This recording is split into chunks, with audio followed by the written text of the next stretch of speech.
Mesa Política. Una mirada feminista para avanzar en la igualdad. Hola, ¿qué tal? Muy buenos días. Lunes 16 de junio de 2025, pues ya estamos aquí en una emisión más de la Mesa Política. Gracias por acompañarnos. Yo soy Lucía Lagunes Huerta y como siempre, pues agradezco muchísimo que esté aquí con nosotras y que nos siga a través del internet en esta transmisión que hacemos desde CIMAC Radio. Y recordarle a nuestra audiencia nuestras vías de contacto 5535 08 47 61 y también nuestras redes sociales, tanto en X como en Facebook, nos puede encontrar como CIMAC Noticias y usando los hashtags CIMAC Radio y Periodismo Feminista nos puede hacer llegar sus comunicaciones, sus comentarios sobre los temas que estamos tratando aquí en la mesa política. Agradezco como siempre a nuestras panelistas que estén aquí esta mañana, Marta Tagle, Angélica de la Peña, Imelda Marrufo. Gracias a las tres por iniciar. ¿Y quién no lo iba a decir, Angélica de la Peña, que esta protesta que iniciaba en Los Ángeles, en Estados Unidos, por las redadas de Trump, se iban no solamente a extender en el país, sino a colocar en el centro un debate muy profundo de qué está pasando en Estados Unidos con el presidente Trump y con la gobernanza en ese país, el asesinato de políticos, bueno, de la política y su esposo, en fin, son temas que no habíamos visto hace mucho tiempo en Estados Unidos y que nos tiene que llamar a la reflexión, mi querida Angélica de la Peña. ¿Tú qué estás leyendo? Bueno, yo lo que estoy leyendo es de que, bueno, el mundo está convulsionado, la verdad. Yo creo que si vemos una revisión del planeta, la situación no es fácil. Alguien dirá, y lo leemos en algunos analistas y algunas analistas en respecto de que la llegada de Trump complicó todavía más la situación que se estaba viviendo ya en el mundo, pero particularmente en Estados Unidos sí hay un debate muy fuerte respecto de las repercusiones de las políticas que está tomando. Recomposición económica a partir de su hermoso plan que ha presentado y esta discusión en el Senado, tiene mucho que ver con esta opinión que caracteriza a Trump desde siempre respecto de que no haya fuga de capitales, que regresen las empresas que se han ido para que le den empleo a los norteamericanos y que han sido muy generosos con otros países y por lo tanto hay que ponerles remesas para que no se sigan enriqueciendo con la venta de sus productos en Estados Unidos como si nada. Y bueno, tiene, entre otros países, pues claro, en el caso de México, que es el que nos ocupa ahora y por brevedad del tiempo que tenemos para discutirlo, hay una situación muy complicada respecto de las remesas y que se negoció del 5% que había planteado al principio a 3.5, como si ya fuese una gran victoria.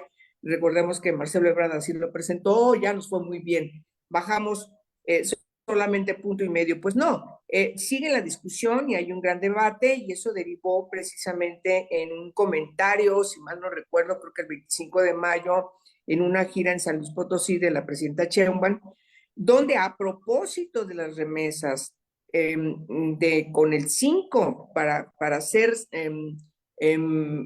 para que el impuesto quedara en 5, en 3.5, a eso se refirió ella.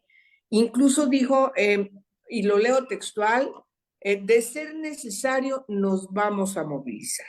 Él lo dijo públicamente en esa reunión. ¿Cómo se interpretó esto? Bueno, pues se interpretó de muchas maneras. Quienes están en Estados Unidos y están particularmente en Los Ángeles, que tiene una población muy importante de mexicanos que ya viven allá, que ya han creado familias allá, pero muchos que se han ido allá de manera regular, pero también de manera irregular. Los Ángeles, como sabemos, además es una ciudad santuario, no solamente la alcaldesa, sino también el gobernador de California, pues no simpatizan absolutamente con las políticas de Trump, son del Partido Demócrata y tienen un gran debate en Estados Unidos estos dos partidos, particularmente quienes apoyan a Trump. Entonces, esto se interpreta, es importante señalarlo, por parte de Kristi Noem respecto de que estaba alentando a la movilización que empezamos a ver justamente en los días siguientes. Y además, pues las banderas mexicanas por todas partes, de personas, no solamente migrantes regulares, irregulares por supuesto, pero gente mexicana que ya vive allá y de otras incluso, no solamente latinos de México, sino también de otras partes de América Latina y también norteamericanos sajones, acompañando estas marchas contra la persecución de las movilizaciones de protesta.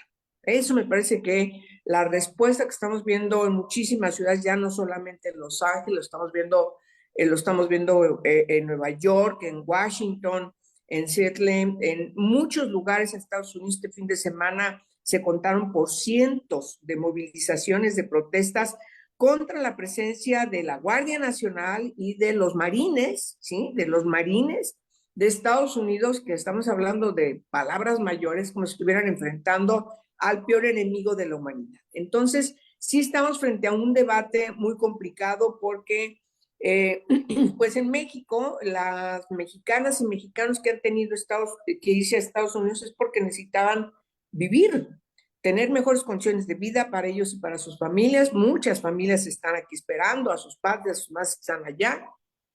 Y por supuesto, creo que lo que tenemos que evidenciar es el gran debate que hay respecto de las relaciones que tenemos en México con Estados Unidos. Recordemos que todavía en el siglo antepasado la mitad de nuestro territorio pues tuvo que formar parte de lo que se conoce como la Unión Americana. Las raíces son muy profundas, sobre todo en los estados del sur, pero ya también en muchísimos lugares de Estados Unidos, porque la necesidad de buscar el sueño americano, de buscar mejores condiciones de vida, pues han llevado a muchísimos paisanos, hombres y mujeres, a buscar estar en Estados Unidos. Y las remesas se han constituido en un importante ingreso para México. No es que lo tengamos, ahí el debate con López Obrador era de que, las remesas como si fuera parte del Producto Interno Bruto a partir derivado de actividades económicas del propio país, del propio desarrollo del país. No, vienen como una crítica material de que la gente en México se ha tenido que ir para allá y han tenido que mandar remesas pues para su familia que tienen acá en nuestro país. De manera que sí estamos ante una situación muy complicada. Hubo un momento tenso entre la presidenta y autoridades de Estados Unidos en el sentido de que se está malinterpretando lo que yo dije. Yo no estoy llamando a que haya estas movilizaciones y para colmo, pues ves también ahí algunas figuras de Morena que están alentando y llamando a la movilización. ¿Qué te refleja esto? Bueno, pues a lo mejor es un comentario muy personal que en Morena, no viene el caso porque no es el tema, pero por esto cerraría, pues en Morena no es un bloque monolítico, tiene muchísimas corrientes y en esas corrientes sí se está presentando una discusión respecto de si están o no están de acuerdo, si llamó o no llamó a la movilización, etcétera, etcétera. Pero me parece que sí México debería ahora tener un papel más relevante, sobre todo particularmente en el Congreso de la Unión. No hay que dejar fuera a la Cámara de Diputados, aunque sea un tema que compete particularmente al Senado de la República, y yo no veo que esta discusión se esté dando de manera puntual, de manera instalada, llamando a la unidad, llamando a fortalecer, sobre todo, bueno, lo tengo que decir, al gobierno mexicano que representa a la presidenta y que ahora ya está en Canadá, en esta reunión del G7, en donde sabemos va a tener una reunión privada con el presidente Trump y nos parece que más allá de las filias o no filias con Morena, sí que necesitamos las mexicanas y los mexicanos tener una unidad y es una responsabilidad de la presidenta llamar a la unidad y dejar de ser solamente la presidenta de Morena, sino debe ser la presidenta de todas las y los mexicanos, porque hoy el país nos necesita en unidad. Ese sería de entrada mi comentario frente a este tema que va a seguir, que no hay condiciones de que esto se pueda resolver pronto. Cada vez son más ciudades que están llamando al toque de queda, no solamente Los Ángeles. Entonces sí estamos ante una situación muy complicada porque hay mucho terror. Yo tengo parientes, yo creo que ustedes también, parientes en Estados Unidos, muchísimos, desde hace muchísimo tiempo. Y aunque ya están totalmente ciudadanizados en Estados Unidos, pues simplemente por tener una imagen de mexicanos nos persiguen. La situación es así de compleja.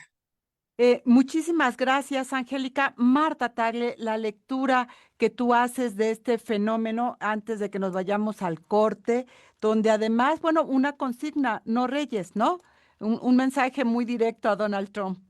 Así es, pues sí, justamente mi comentario lo quiero dividir muy rápido en tres partes. Justamente uno con respecto a estas manifestaciones que se han dado y mi total solidaridad con quienes están resistiendo a las políticas migratorias del gobierno de Trump y que además justamente han sumado a esta manifestación que veíamos hace unos días en Los Ángeles y en varias ciudades de Estados Unidos, por lo que sucedió justamente este fin de semana con no reyes, ¿no? Estas marchas a las que suman también una buena parte de la gente de Estados Unidos, de ciudadanos de Estados Unidos, que están viendo con preocupación este ánimo total y absolutamente autócrata de Trump, ¿no? Y que están manifestándose con no quieren reyes, ¿no?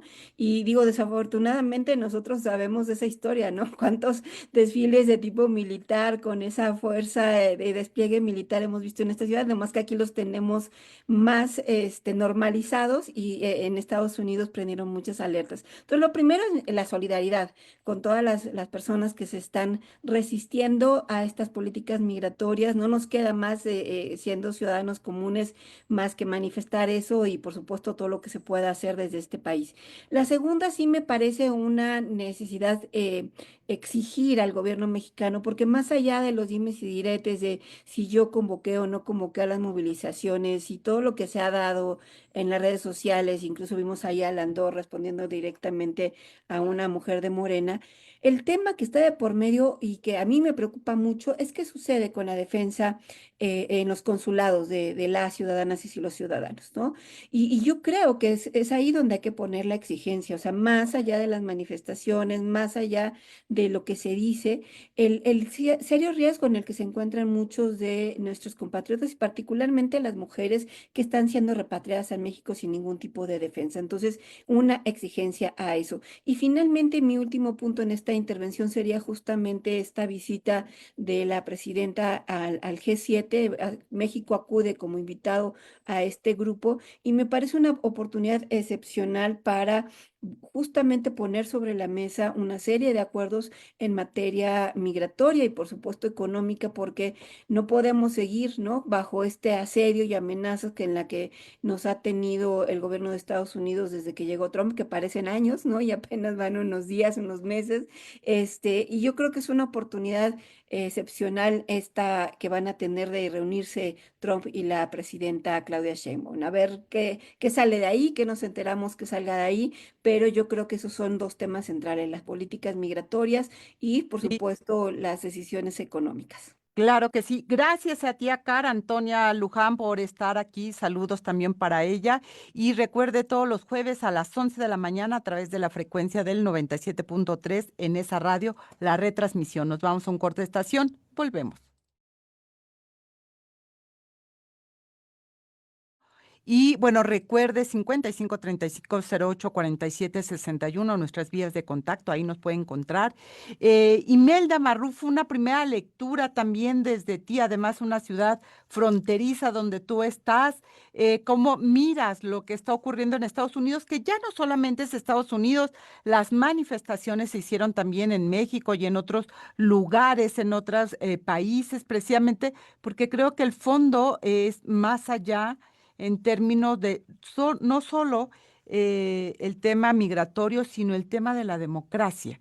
Creo que el eslogan de no reyes en medio de este desfile militar, en medio del cumpleaños del presidente, simbólicamente encierra muchos elementos y creo que como nunca el planeta está discutiendo hacia dónde tienen que ir las democracias y cómo fortalecerlas. ¿Tú qué lees, mi querida Imelda Marrufo? Sí, bueno, pues buenos días, saludos a las compañeras, por supuesto a quienes nos sintonizan, a Antonia y a todas las compañeras y ojalá que compartan.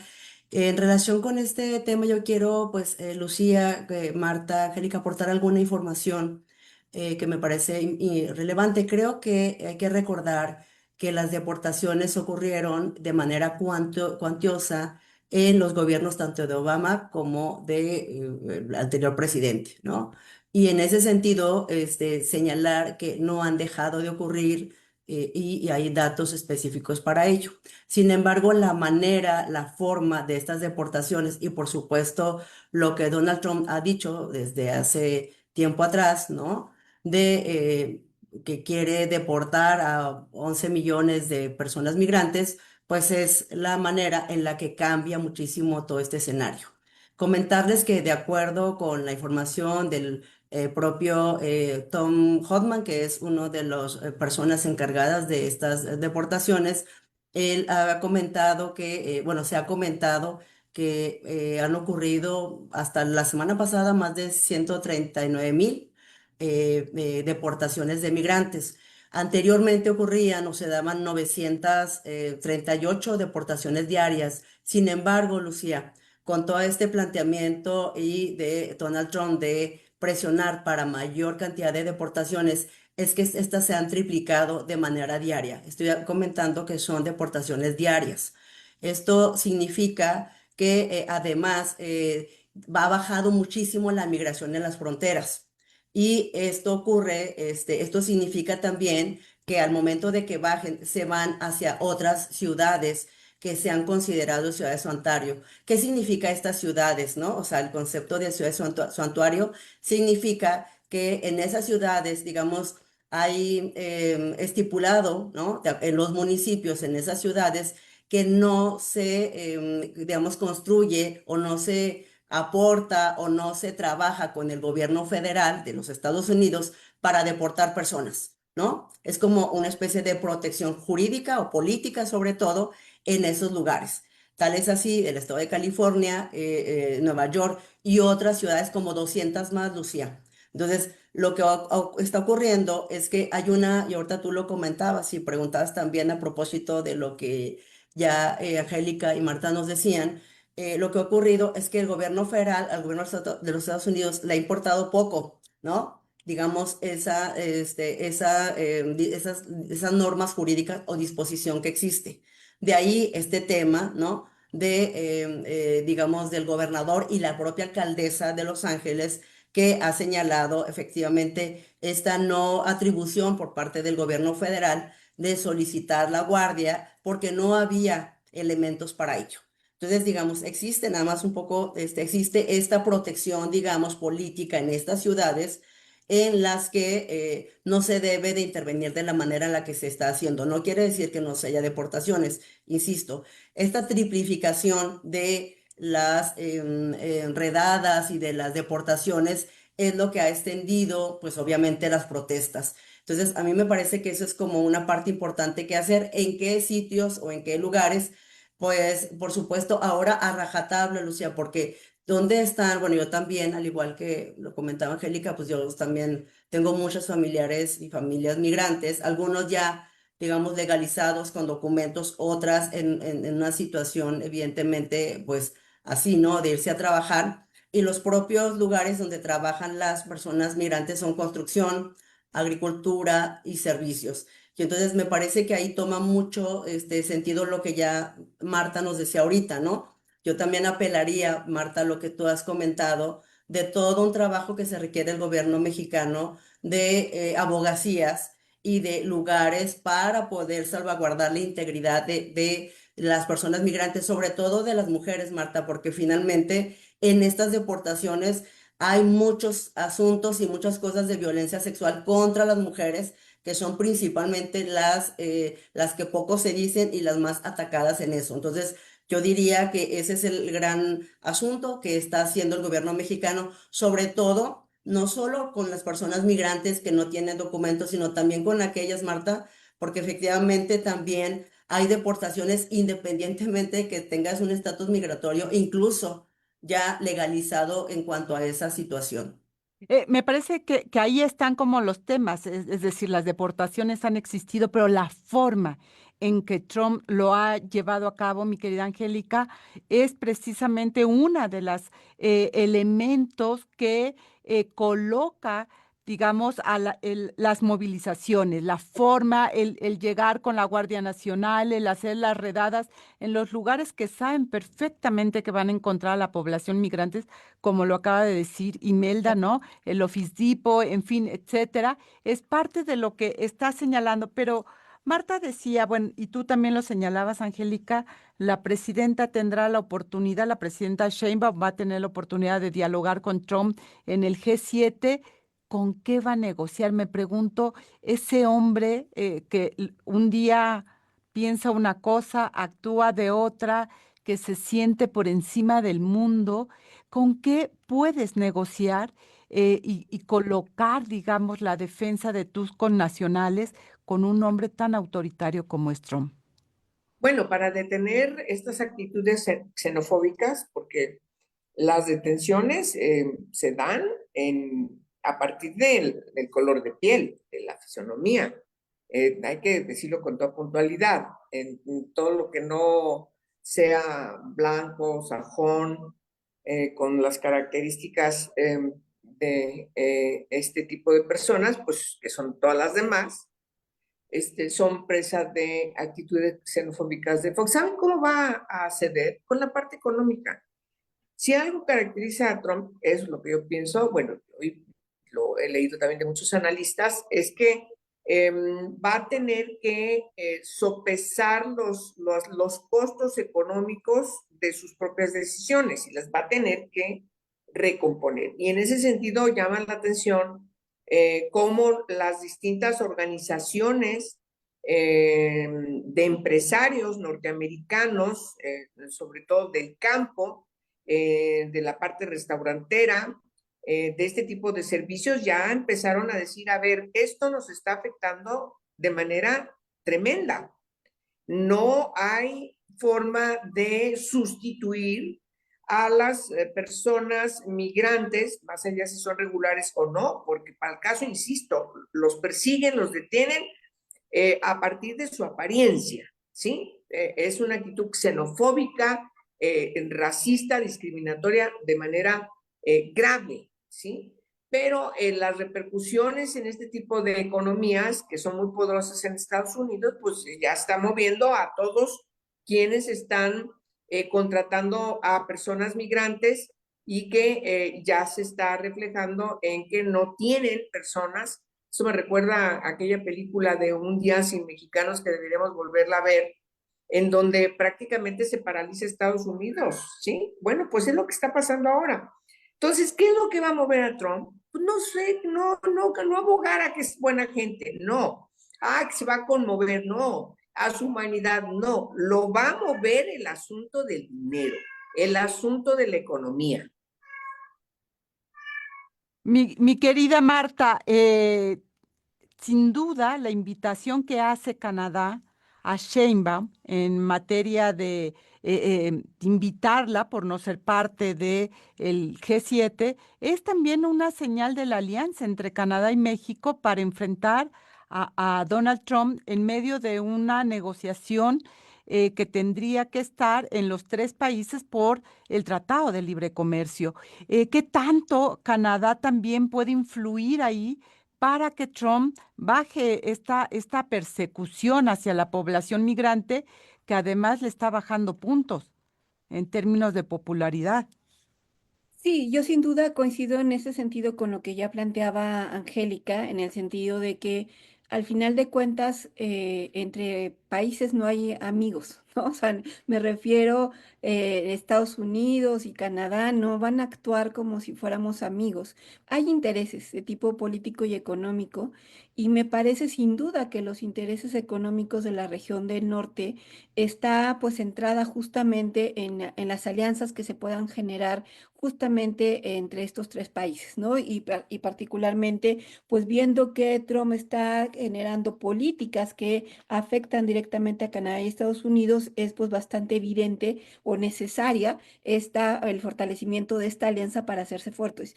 Recordemos que incluso Canadá, antes del proceso de elecciones al que tuvo que adelantar justamente ante lo sucedido con Trump, había como decidido ir por su propia cuenta, y me parece que, como tú bien lo señalas, el invitar ahora a la presidenta mexicana pues manda por lo menos una señal en el sentido de que pues se necesita aliar también con el otro socio de América del Norte, que en este caso es México, ¿no? Y al final de cuentas, los intereses económicos que hay en la región y que se pueden ver perjudicados por este tipo de decisiones son lo que se va a tener que poner sobre la mesa.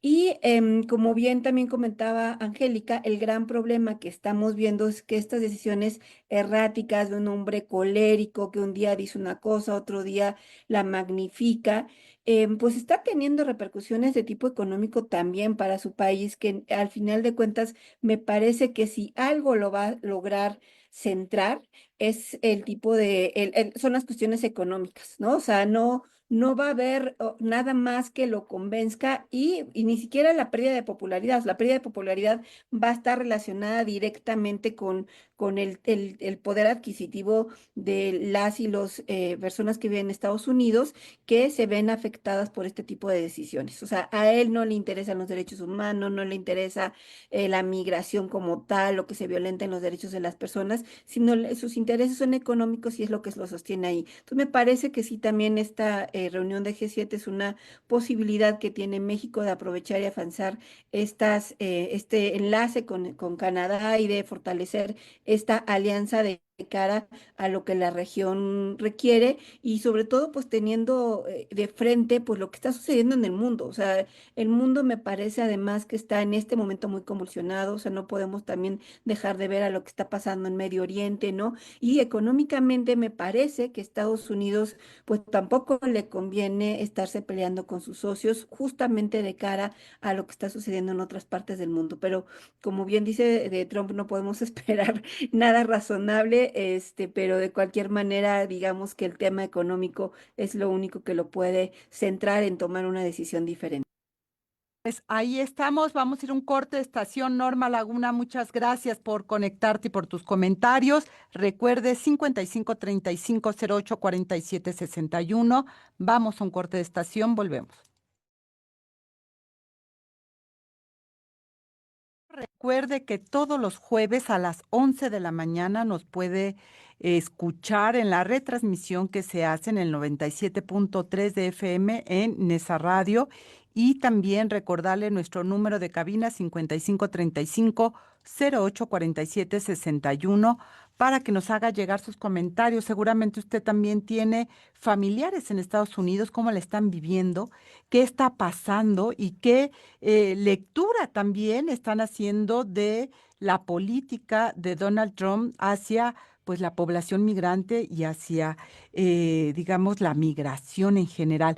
Angélica de la Peña, sí, y sin duda el interés económico pues es lo que mueve a este tipo de personajes, pero es decir, ¿con qué negociar en desde México en esa parte económica con Donald Trump? ¿Cuáles son, te diría, pues, las vías? ¿Qué estás vislumbrando tú de la fuerza que puede tener México para negociar con el presidente Trump, si hay alguna vía por la cual económicamente México puede hacer presión? Bueno, yo creo que la presión va a venir desde adentro de Estados Unidos. Yo no creo que en caso de México tenga las condiciones para convencer de que se porte bien con México. Insisto, yo creo que la economía de Estados Unidos es la que está resintiendo, sobre todo esos rubros que yo mencioné. Eh, eh, y que son quienes van a moverse en Estados Unidos.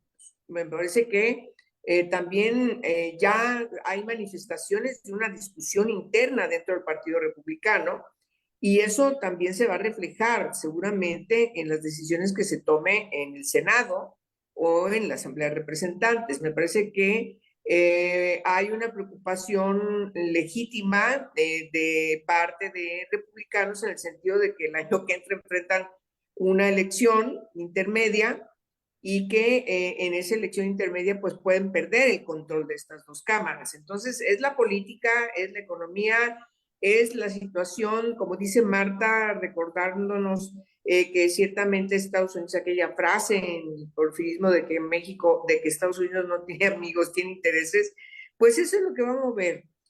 Y ahí es donde nosotros debemos estar, pienso, como mexicanos y desde el ámbito del gobierno federal, pues estar presionando efectivamente a partir de demostrar la importancia de la presencia de mexicanos en Estados Unidos e insistir en que se abra, esto tiene que llevar, pienso yo, no sé hasta dónde sea posible, llevar a un compromiso de abrir la legalización de la migración, porque el problema también que se está enfrentando es que hay una cerrazón a seguir aceptando migración con fines de trabajo.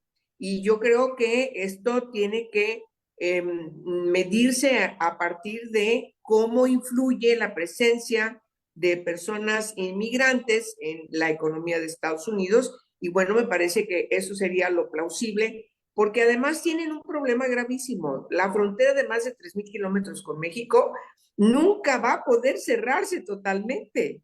Eso también es una realidad. Cuando terminen de construir ese muro, que no es solo un muro, son dos muros, pues francamente eso, o tener una presencia policíaca y de militares a lo largo de la frontera con Estados Unidos, pues sabemos que eso no va a resultar, y de ahí tenemos el problema, por ejemplo, de la entrada de la droga desde acá hacia allá.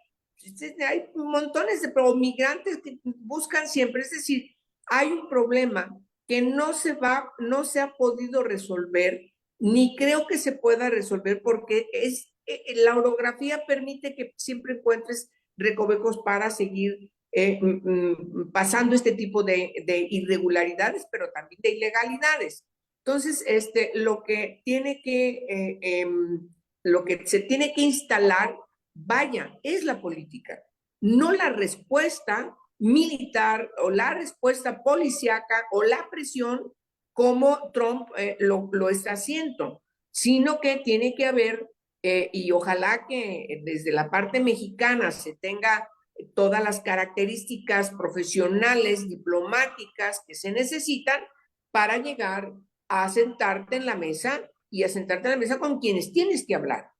Porque estas pequeñas comisiones van y visitan a algunos senadores. A ver, Marta y yo hemos sido legisladoras, sabemos cuándo repercute y cuándo no repercute, cuándo es una visita real que puede trascender y cuándo no.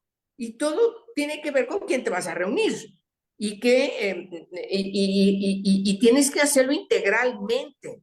Una respuesta desde el Congreso, desde el Ejecutivo, pero también desde todos los gobiernos estatales, porque esto repercute a todas las fronteras de estos estados mexicanos, en donde tienen un grave problema.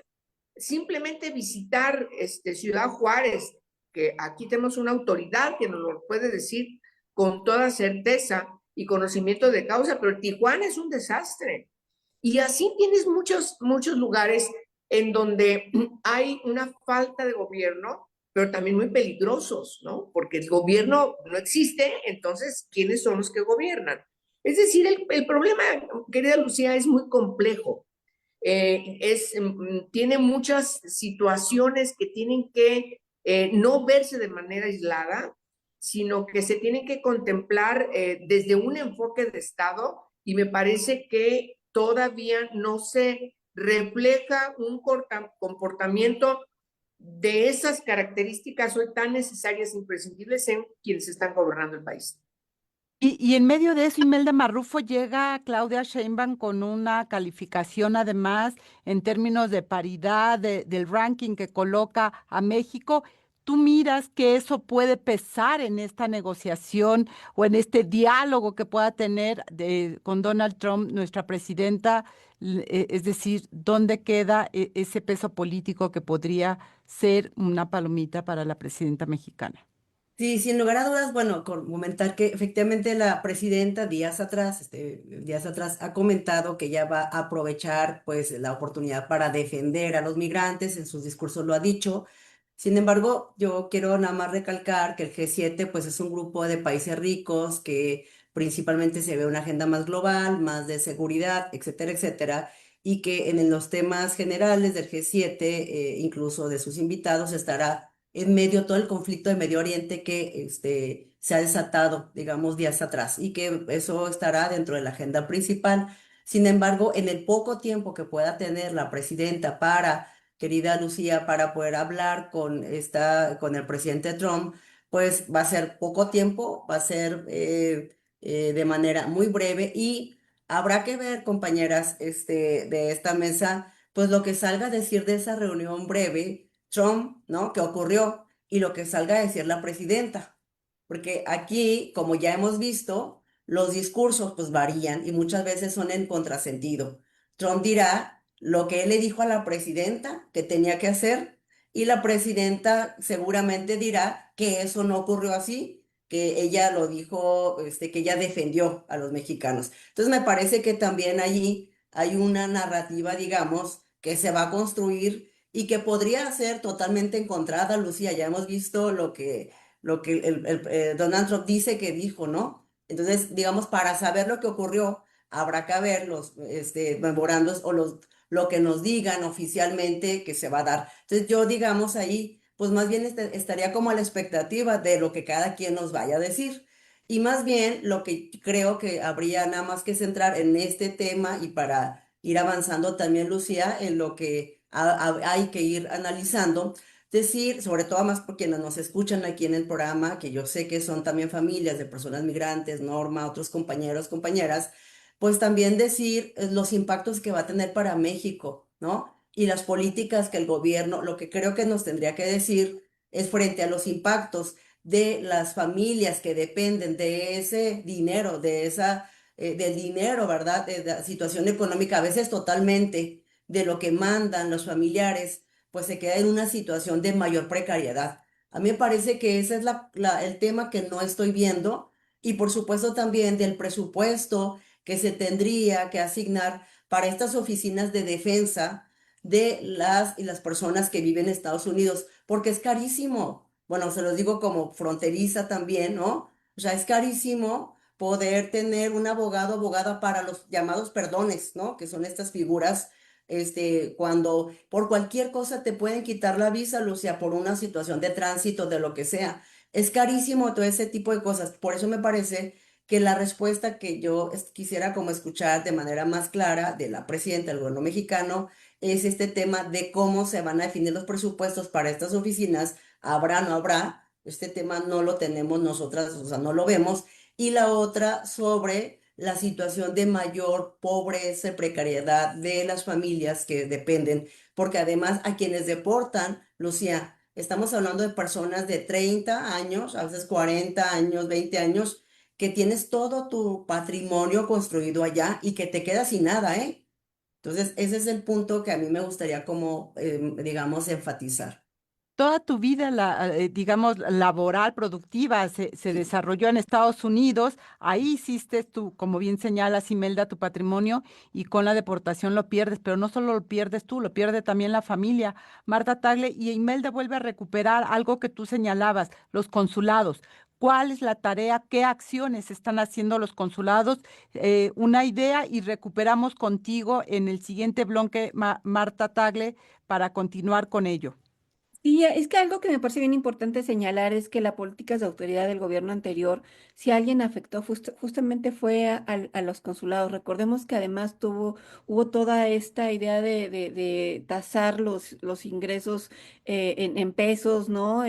O sea, fue tremendo y me parece que además, o sea, cuando hablo de que hay que exigir al gobierno de México la protección de las mexicanas y mexicanos en el exterior, también estoy hablando de eso. No cuentan hoy en día los consulados con la protección suficiente, con los medios, o sea, por más que quisieran, porque hay que reconocer que el Servicio Exterior Mexicano es un equipo muy profesional, pero no cuentan con los medios para poder ofrecer la ayuda que se requiere en este momento. Y la que se requiere, entre otras cosas, es justamente una defensa legal que impida que las personas sean repatriadas y deportadas a nuestro país. Entonces, me parece que hay que poner la insistencia en que los consulados mexicanos deben contar con esos medios, y si eso implica que haya una administración, una solicitud directamente para que Hacienda pueda dar estos recursos, me parece que es algo crucial, sobre todo porque es el propio gobierno el que tanto ha además presumido, ¿no? De los mexicanos al exterior y todo lo que le han aportado a México y las remesas y todo lo que le aportan a México.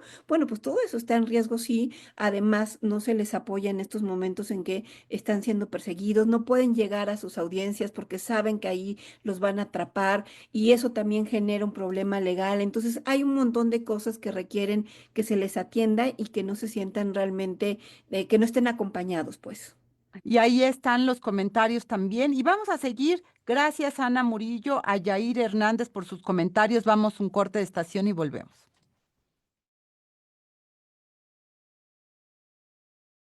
55 35 08 47 61, nuestras vías de contacto.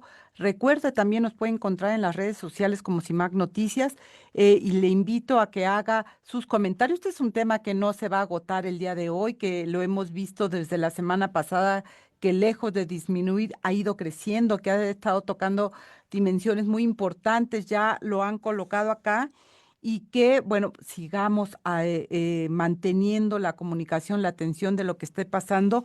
Como bien decía Imelda, atentas a las comunicaciones que salgan de esas conversaciones privadas. Ojalá coincidan las versiones y podamos tener una sola versión de lo que ocurre en esa comunicación, porque esa también sería una buena señal, ¿verdad? Que tuvieran la misma versión de lo que hablaron la presidenta y el presidente.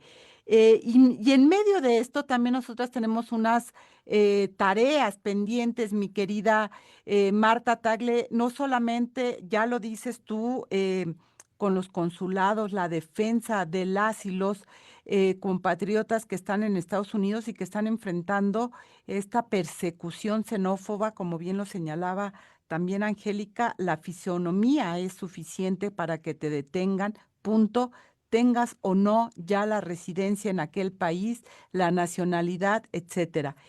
Pero en medio de eso, mi querida Marta Tagle, este fin de semana se consumó ya finalmente la elección del Poder Judicial, con un consejo del INE pues dividido, 6-5 los votos, y esto pues nos señala también las pequeñas o grandes crisis que tenemos en términos de democracia, porque eso es lo que estamos discutiendo, yo creo, en el planeta en su conjunto, Marta Tagle. Sí, tremendo porque, o sea, se valora poco lo que sucedió ya formalmente con esta declaración de la validez de las elecciones el día de ayer en el Instituto Nacional Electoral, que como tú bien dices, por una mayoría pues mínima de votos de 6 de los 11 consejeros, finalmente se validó el resultado de la elección y se entregaron constancias de mayoría. Me parece que es o sea, es como ahora sí ver, poner el último clavo al ataúd del Poder Judicial, porque pues lo que está sucediendo es tremendo, ¿no? O sea, y además en la propia mesa del Consejo General del INE hubo diferentes manifestaciones y el reconocimiento, pues de toda esta manipulación que hubo, ¿no? Los acordeones, el aparato de Estado, los gobernadores interviniendo, incluso yo hace un rato escuchaba justamente, por ejemplo, que en Coahuila, de los 49 candidatos de los 49 espacios había 49 candidatos, o sea, se pusieron hasta de acuerdo para validar una elección, además sin ni siquiera complicar la vida.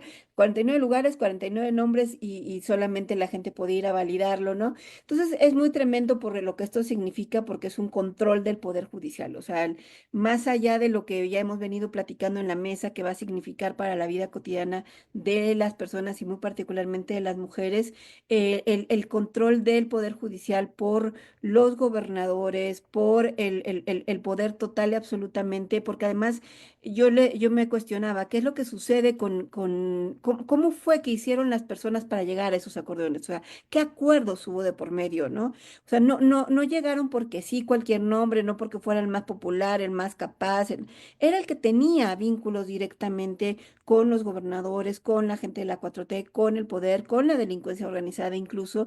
Y entonces, o sea, ¿con qué tipo de condicionamientos y acuerdos llegan estas personas? O sea, porque ellos saben que llegan de jueces, de magistrados a los juzgados, pues totalmente impulsados por un poder político y que a ellos se deben. O sea, y que es muy diferente a lo que sucedía antes, que también había cuotas de los partidos que, digamos, se tenían que poner de acuerdo para alcanzar las mayorías y elegirlos, etcétera, pero no estaban condicionados a que sepa Dios qué acuerdos hay de por medio. Entonces, lo que sucedió ayer, al final de cuentas, en la mesa del Consejo General del INE, es pues terminar de darle por control, el control del poder político al poder judicial. O sea, es totalmente controlado.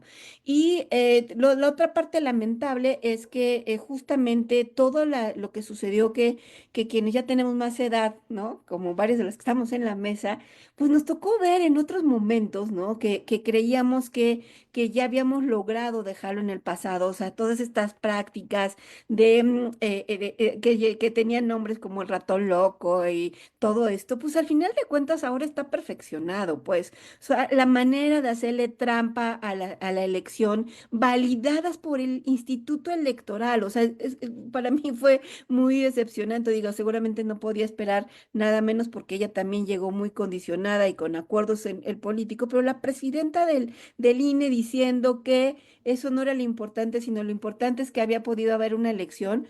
Así como, a ver, por favor, o sea, hay un montón de cosas que se pusieron en evidencia que no deberían de estar pasando en la democracia y que hoy el INE las está validando, lo está dando para adelante y que yo ya lo comentaba en otra mesa y con eso termino mi comentario. Lo que me preocupa no es que ya, digamos, ya lo tomaron, lo hicieron para tomar el control del Poder Judicial, sino que son prácticas que estén llegando nuevamente para instalarse para las elecciones que siguen. O sea, me parece que el problema no es ya solamente lo que pasó con el Poder Judicial, sino que todas estas prácticas fraudulentas que nuevamente se vuelven a traer sobre la mesa de lo que pueden hacerse en las elecciones estén siendo validadas y que en ese sentido se normalicen para las elecciones a los demás cargos, a los demás espacios, y eso, por supuesto, pues pone en total desigualdad la cancha para la democracia y para pues simular una democracia que no lo sería más si se siguen dando este tipo de prácticas, queridas compañeras. Imelda Marrufo, ¿qué habría que decir al respecto de lo que ocurrió este fin de semana?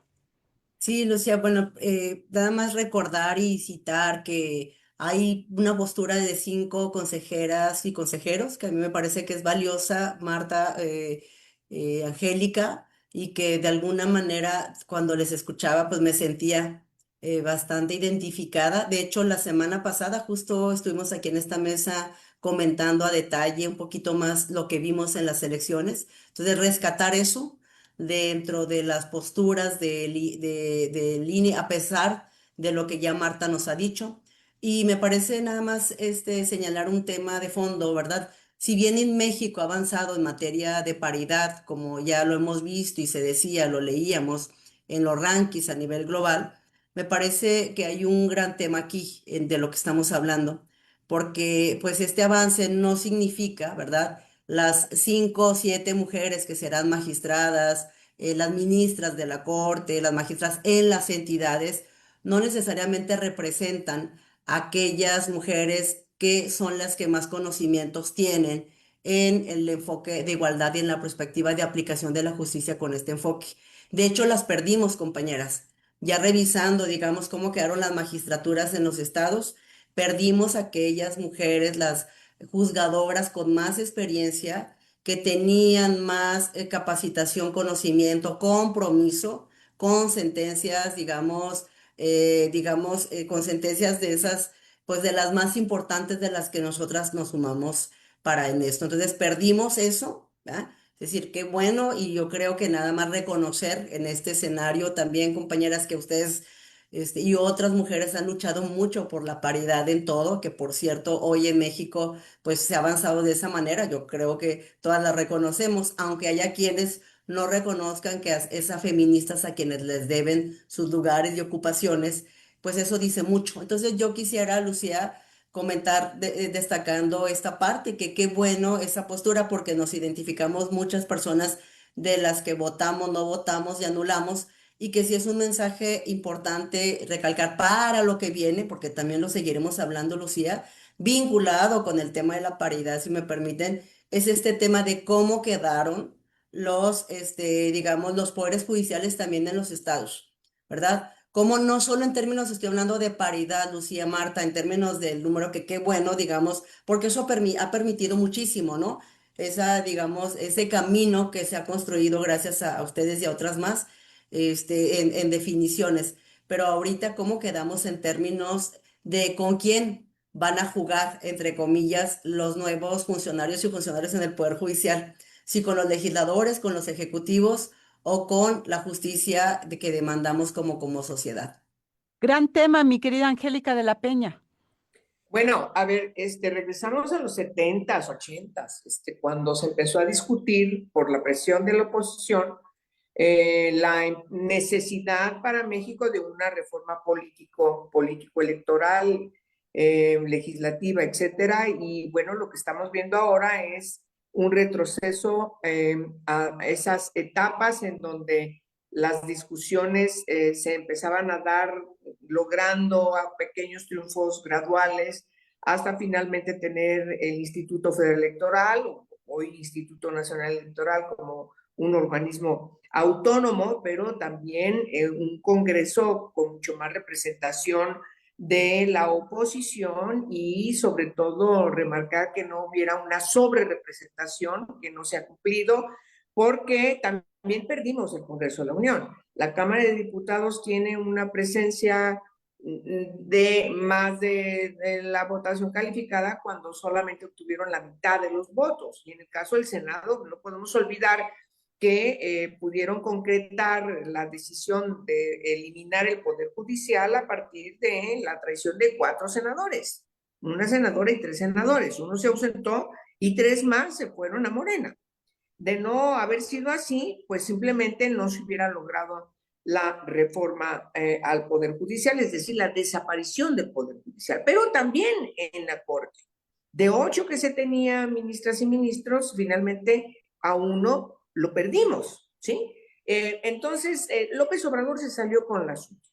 Él tenía una tirria específica a la Corte como poder independiente que resolvía como la Constitución lo señala, en temas fundamentales, más allá de las decisiones del presidente, o lo que estamos criticando al principio del programa del presidencialismo de Trump, pues igual aquí, el presidencialismo de López o de Sheinbaum o de los anteriores. El problema de México es de que ciertamente tenemos una transición a la democracia no acabada, porque no pudimos lograr acotar al presidencialismo como se planteó cuando ganó Fox, que no quiso entrarle al tema. Y bueno, las repercusiones se dan. Ahora tienes a un poder judicial, un podercito judicial, ni siquiera lo pondría con mayúsculas, del acordeón, en donde el voto libre, voluntario, secreto, ya no existe. Pues, es decir, sí estamos cuando escuchamos a estas y a consejeras en el INE, en la sesión, es verdaderamente triste ver cómo se derrumba el país. No es que se derrumbe solamente el Poder Judicial anteriormente, y no es que no le faltaran cosas, por supuesto que sí, pero en vez de buscar una reforma para perfeccionar el Poder Judicial, lo que se hace es desaparecer el Poder Judicial, porque lo primero nunca le interesó a López Obrador, lo que le interesó es poner no lo pudo concretar, bueno, Champán sí lo hizo, poner un nuevo Poder Judicial del pueblo, elegido por el pueblo, pero perdón, pero se dice tantas tonteras y tantas mentiras, cuando lo que vimos ni lo votó el pueblo, ni representa al pueblo, y ciertamente la repercusión de una reforma constitucional para quitar el Poder Judicial Federal y orientar en esta reforma constitucional a que determinado número de estados también remuevan su Poder Judicial. Claro que los gobernadores y las gobernadoras hicieron lo que desde su punto de vista la propia ley les está permitiendo hacer. Y que lo decía Marta, pero no solamente pasó en Marta, perdón, en el caso de Coahuila, pasó prácticamente en todos los estados. De 7 inscritos iban a elegir 5, estaban ahí Ay, 2 cachules que no iban a pasar. Sí estamos ante un grave problema de connotaciones todavía no sopesadas, porque cuando empecemos a ver a esos jueces y esas exactamente. juezas disque juzgando, Ya. nos vamos a echar, y qué barbaridad, pero ¿por qué están Y decidiendo? recuperarlo, mi querida Angélica, y recuperarlo va a costar mucho. Va a Como bien lo costar, señala, la transición a la democracia la perdimos. no, Apenas estábamos justicia, construyendo a y la se justicia, regresa. no Absolutamente. No, a sí. la justicia, ¿no? La justicia que se nos prometió no va a llegar con este poder judicial que está amarrado a los intereses políticos y a otros intereses que todavía no sabemos, como bien lo señalaba Marta Tagle. Se nos ha agotado el tiempo, seguiremos analizando. Gracias a las 3 por estar esta mañana. Nos encontraremos la próxima semana y gracias también a la producción que estuvo a cargo de Lucero Zamora, Saraí Nicanor en la asistencia de producción, Marlene Galván, quien realizó el guión y la selección musical. Tía Lagunes Huerta, nos escuchamos el próximo lunes aquí en la mesa política de CIMAC Radio. Nos escuchamos. Hasta pronto. Mesa Política. Una mirada feminista para avanzar en la igualdad.